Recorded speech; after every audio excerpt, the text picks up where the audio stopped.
what's going on, y'all? T-Bob here. And Jake as well. And you're about to watch a little OTB LSU. We're going to give you all the latest, greatest between LSU football, baseball, women's basketball, softball, and everything in between. Bottom line, if you want to talk Tigers, keep it locked, subscribe, like it, and we hope you enjoy it. Let's get into LSU. And Jake, general overarching thoughts here. First off, I mean, so many good moments for the first two quarters and change of this game, right? To open up the game, getting a sack on third down, in which you had good coverage, disciplined rush lanes, and Harold Perkins with a disciplined edge rush, something that would completely disappear for the rest of the game. Worked down the middle and managed to get to Jalen Milroe. And then right after that, you come out, you immediately score. You take a 7-0 lead. So you've already, not only did you get to defer, but then you've already flipped the possessions. Now, you would lose the advantage of that flip, but both teams missed field goals. Okay, we remain even on the cosmic balance scales. Then right before half, after the defense once again blows it and gives up a critical touchdown, the unbelievable drive to tie it at 21 apiece. And all of a sudden, the whole reason why you deferred is back in play. And then you open up the second half, taking a 28-21 lead. I mean, again, so many epic, good moments. And then, Jake, the old mantra, the old cliche that you get sick of hearing, that we used to hear a lot, actually, given how much we relied on the symbolism of the chain. You're only as strong as your weakest link. We said this was going to be a test of that theory, given that LSU had the stronger strong league, but obviously the weaker weak league. And, well, unfortunately, a lot of time, Jake, these cliches are rooted in homespun wisdom because the defense collapsed. And last thing I'll say on a kind of an opening statement here, remember the opening salvo always brought to you by Skull Axe Throwing. Okay, go check it out now, open off of Lee, gcaxe.com. Code EARLYBIRD gets you 20% off. It's great for date night, like office party, girls' night, boys' night, whatever, solo axe throwing. You can go to Skull. But the last thing I'll say here in the opening salvo is that there is a certain level of peace for me in this loss, Jake, because it is now it is just clear what you are. Okay, No more hyping yourself up, no more fooling yourself. You are a good football team. You're going to have a chance to win 10 games. I would imagine with a bowl game if you take care of business. And you're just not a championship-level football team, right? I mean, you have run into two championship-level football teams, and they played out literally the exact same way. Yeah. A frisky first half in which the offense kept you alive, some really moments, but then a just third down defensive collapse that ends up burying you. So, like, you are what you are. You know, you're Popeye. Like, let's not play around anymore. You should still win the rest of these games.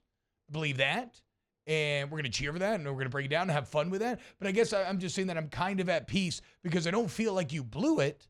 I feel like it's just clear who you are, and you got beat by the better team. Now, you can be better, and we'll get into the coaching and the playing and everything else, but it is what it is. So if you would have told me on Friday that Isaiah Bond and Jermaine Burton would have a combined 89 yards, that Jace McClellan would have 63 rushing yards, I would have said, okay. Yeah. I'll take that every single time. Yeah. Because, like we said, Jermaine Burton was probably going to be the biggest X factor. We said it. Ryan Fowler, who covers Alabama, said it. He had 29 yards receiving. Yeah. Okay, so the one worry was all the defensive backs. Now, in the run game, there was, some situations where some of the young players took wrong angles, bad fits, and it cost you as well. But 89 yards between their top two receivers. Their top running back, who had a really good game against Tennessee, 63 yards. And you're wondering, well, how in the hell did they score 42 points? Well, we will certainly get to that throughout this next 3 hours. But, that's the surprising thing, is the things that you said you had to stop, well, they didn't really go off. But it was other ways, and the adjustments you did not make in those ways in which you gave up 42 points to Alabama. And the third downs. In your last 5 losses, it's been mostly because of third downs. Yeah. You have been incredibly poor on third down. And, I mean, we'll dive into it probably deeper later on, but in your last 5 losses, 79%, 54%, 64%, 44%, 65%. 79% was this game as well. That's the 11 of 14, to be clear. Yes. And that's not even including some of these fourth down conversions that like Florida State and others got that would actually raise this level of like money down type situations. And so it is clear where you get into trouble is on third down. And this game was clear why you got into trouble on third down. Yeah, so you mentioned the stats and how they ended up shaking out. And the reason why, Jake, and this is what's so kind of perplexing about what LSU sought to do here, the reason why we arrived at Jermaine Burton being the key is because most of the defenses that have faced Alabama have sold out to stop Jalen Milroe from beating them with his legs, right? Make him beat you with his arms. And that includes like spying, disciplined rush lanes, maybe playing more man. And that, like, it's just accounting for the quarterback on every play. LSU, for some odd reason, said, no, we're going to treat Jalen Milroe like he's an elite pocket passer, and we are going to rely on not accounting for him running, and we're just going to like when we said we were worried about Jermaine Burton, it came with the core caveat of, but first, you have to account for Jalen Milroe scrambling, right? Because that's the easiest thing that he can do. The most natural thing for him is to just rely on his huge size and freakish athleticism and just run, right? So when we say you got to stop Burton, that's with the caveat of like, okay, but first, obviously, you have to account for Milroe, right? Like that's the core of the game plan is keep him in the pocket, spy him, don't let him run, and then try to figure out everything in on the back end. And look, if Jalen Milroe is going to beat you with his arm, instead of a fair play. It kind of is what it is. Yeah. LSU, tip your cap to him. Yeah. LSU, though, and just a very, and we'll get to Matt. I mean, this is about Matt House, right? Like, that's kind of the deal. And I feel bad. I'm not calling for a job or anything, but the bottom line is that we'll see how it shakes out, because when you look at the salary, one of 5 coordinators paid $2 million in the entire country, and you just look at the results. This is nothing personal. There are no emotions about the person himself tied into this. This is simply just looking at the product that is put on the field, and it's just so bad in so many ways. I mean, even that's like from a just pure game planning standpoint, right? But then the technique's not good, even within the game plan, and it's just, and I know you have personnel issues, but it doesn't excuse how off target you've still been in so many different ways. And look, I think that'll just, that situation, we'll see what ends up happening there. So we'll just talk about this game. But yeah, it just very perplexing, Jake, that you somebody told me, I thought this was interesting, that basically there was the idea out there, even amongst the coaching staff or amongst some, that like for some reason you employed the same game plans that some of these guys had in like the NFL, but when they faced like Peyton Manning or Tom Brady, like guys that were going to carve you up through the air but could not leave the pocket to save their lives. And unfortunately, you did that against somebody whose most natural ability is to run. And we can show you screenshots and stuff, but it was just, I made the joke before the show, but Milroe, I think he felt like me when I go to a Chinese buffet and I just see unlimited sesame chicken, unlimited lo mein and fried rice, all the egg rolls. Back before I had kids, I used to go alone where nobody could bug me or bother me, and I could just fully focus on eating as much Chinese food as possible. And that's basically what Jalen Milroe felt like on all these third downs, as you have linebackers dropping 15 yards on 3rd and 10 in coverage. And it's just a buffet, and he feasted.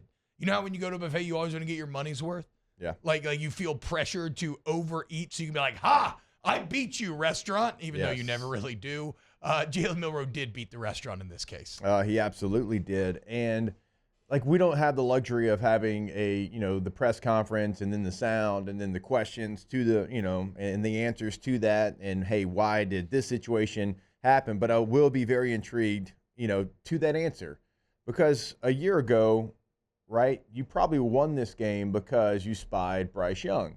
Now, Bryce Young, really good. Like, he was that quarterback that every single time, like, you felt like you had him dead to rights, he would find a way to pick it up with his legs. Yeah. But Jalen Milroe can do it on any down, in any situation, certainly on 3rd down when he can't make some of the throws, most of the throws that Bryce Young could make. And last year, you did a really nice job of putting that in the game plan. that's really like that's where Harold Perkins starred last year, was spying Bryce Young. That's where the country probably really realized who he was when That he put him hawked over. down Bryce Young a couple of different times. Okay, That one so time, you know the time I'm talking the about. one time where Bryce Young hit the little dab step that he got everybody in the country on, and Perk got him. So that's also like the frustrating part. Like, you did it a year ago, it worked really well against the same team and a better running quarterback, and there was like really nowhere to be seen. I mean, he spied on the third downs that I charted. On the first one, which they ended up getting, but it wasn't a bad play. But on the first one, they ran a great little game. Perkins on the outside, and it's a little stunt where he twists to the inside. But instead of rushing, he hangs out in the middle and just becomes a natural spy. I was like, okay, this guy never did it on another third down. Not one. And I don't know. They just completely relied on the four guys up front to somehow keep Perkins in. And even within there, that's when we get into bad technique, because guys were getting upfield.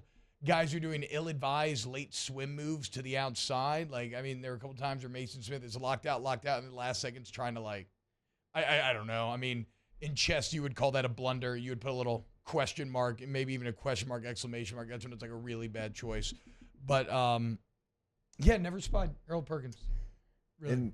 And we always talk about kind of personnel too, and there's guys that are really good against teams that want to try to run the football. Like when you played Auburn, like remember we talked about, it's a Greg Penn game. Yeah, it's a game where he's going to play really well. I was surprised, like there was, the personnel never really changed to see if you could get something. This isn't just Greg Penn. Greg Penn's your leading tackler. I'm saying we've used him an example for. When you play against a running team, that's somebody that's physical, and that kind of plays into his hand. I'm surprised you didn't see other personnel changes maybe that played into their hand once you figured out how this is going to be an athletic quarterback that we've got to try to stop. And he's going to hit the gap, and he becomes a running back at that point with the speed and the athleticism that he has. And so, just not the way that you would have Alabama scoring 42 points, certainly when you stopped it a year ago. I would say this as well to that point, Jake. I hesitate to say this because so many people will like take this and run with it, and I'm not saying this would be an end all be all, right? But to Jake's point, this does feel like an interesting game where, look, Weeks is your most athletic linebacker. If you don't want to spy Perkins consistently because you wanted him in coverage or you wanted him rushing on the outside, even like, okay, but like. You can't give me the excuse of he's a freshman, he doesn't know how to line up, he doesn't know how to get guys in the market. Like, just rely on his athleticism and just have him spy him and see if he's up to it. If he's not, he's not. But to not even try and to have your kind of slower linebackers in there dropping into coverage really deep, like terrified. Everybody looks terrified when they're in zone. Just absolutely terrified of getting beat, making sure they have the guy knowing where they're supposed to be. And, it's just questionable. So like Jake said, it's questionable on a kind of what's the philosophy of the game plan level. It's questionable on the usage of personnel, and the technique within all of the plays is questionable, And that's why the weakest link ends up snapping and you end up losing this game. You're bad on every level. You kind of the on the field and the off the field, the plan and stuff. So, wow, Jake, what incredible takes. I mean, those guys, they're just the best. I think so. And if you think so, again, hit the like button, subscribe, ring the bell so you get notifications when we post every single day here on OTB LSU.